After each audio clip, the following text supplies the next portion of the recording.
as children, ever ran away from home? I remember I ran away from home about 2-3 times, I think. But I did eventually go back. I think it was usually tea time. But from the age of 11 onwards, I went to a residential school, so whenever I ran away, all they did was send the police out, so never actually got home. Well, this is about a guy that was very unhappy and wanted to run away. And his name was Onesimus. And he was a slave. And all he could think about is, I don't want to be a slave. I hate being a slave. I don't want to be a slave. I want to get out, but I don't have any money. So he waited for an opportunity and stole some money from his master. He was Lehman.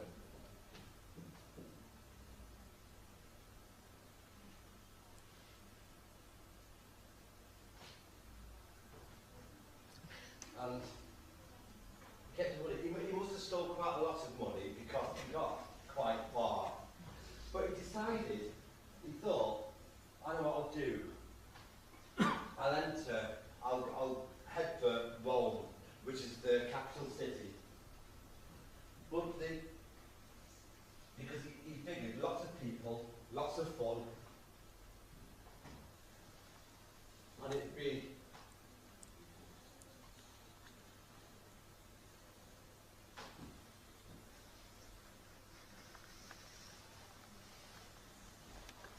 an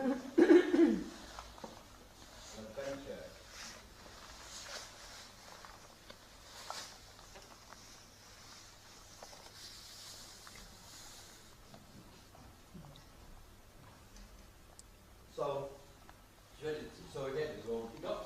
He got to the sea, and he realised that he needed a boat to get across. He thought, this is exciting. So he managed to get a boat and went across to Rome. Now, while in Rome, he heard about this guy that was a prisoner called Paul. Now, although Paul was a prisoner, he wasn't in prison. He was able to live in a house under guard. It was a little like house arrest.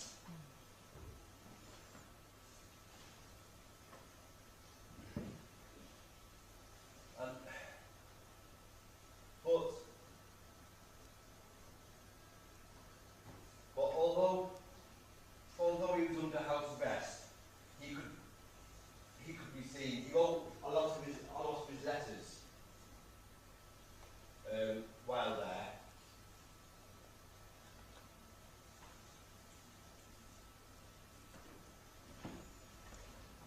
To all the churches that he started around the Mediterranean Sea.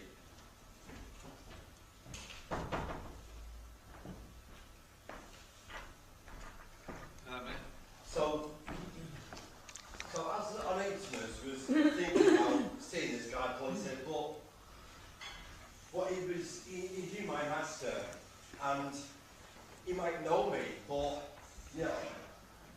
So he was a bit fearful. But as he got closer, he saw the guard there guarding him, and he thought, well, if we just get in there and speak to him, because Paul doesn't know who I am or where I'm from, so he might not notice.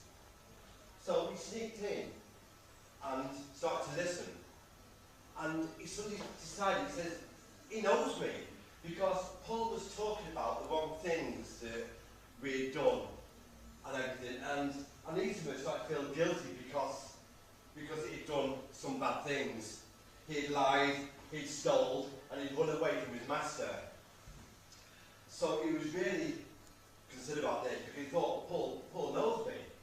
But as he listened, and he he told other people around that also listening to Paul, he realised, no, he doesn't know me, he's just speaking to everybody. So he decided to wait until everyone had gone and speak to Paul on his own. He thought, as long as I don't tell him who I am, it should be fine.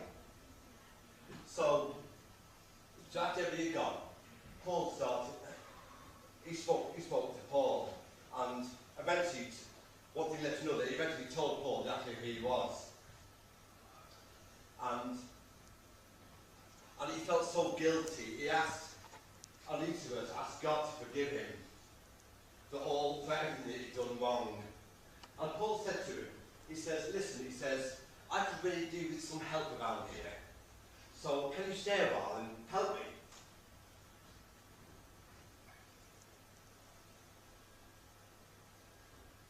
And he's quickly changed from that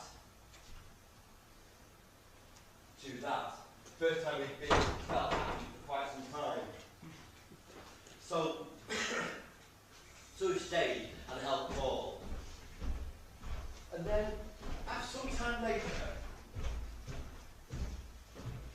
he called Onesimus to him for a private word. And I said to him, he says, look, he says, it's great having you here, but you need to go back. You need to go back to your man. You need to go back to Philemon. And Onesimus says, I can't go back. He'll kill me for the bad things I've done.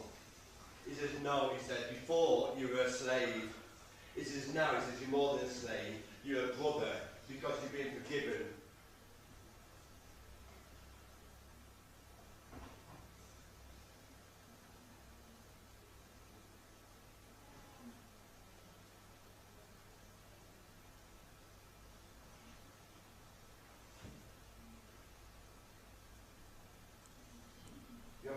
You have a changed life.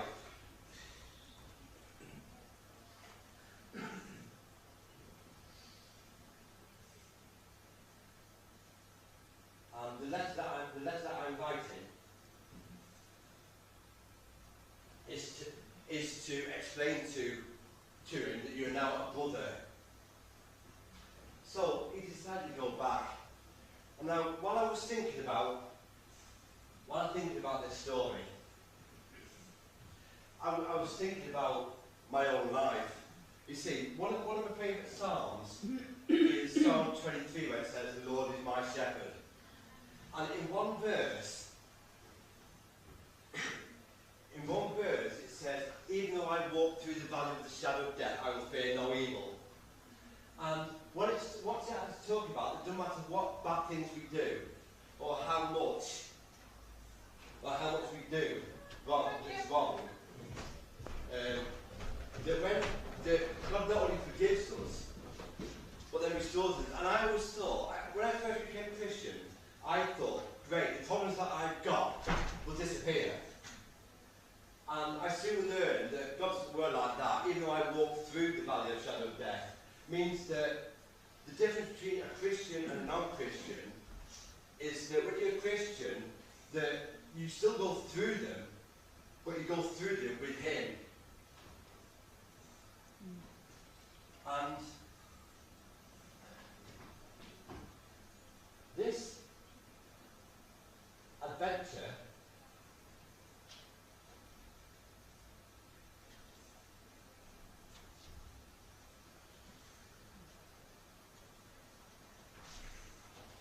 soon turned into an excellent adventure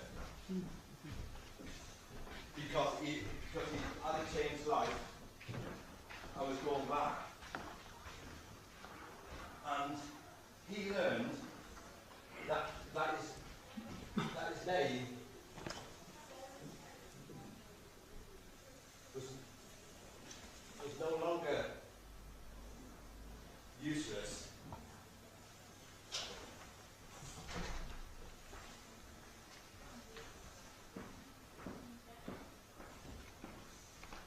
useful to God. Thank you.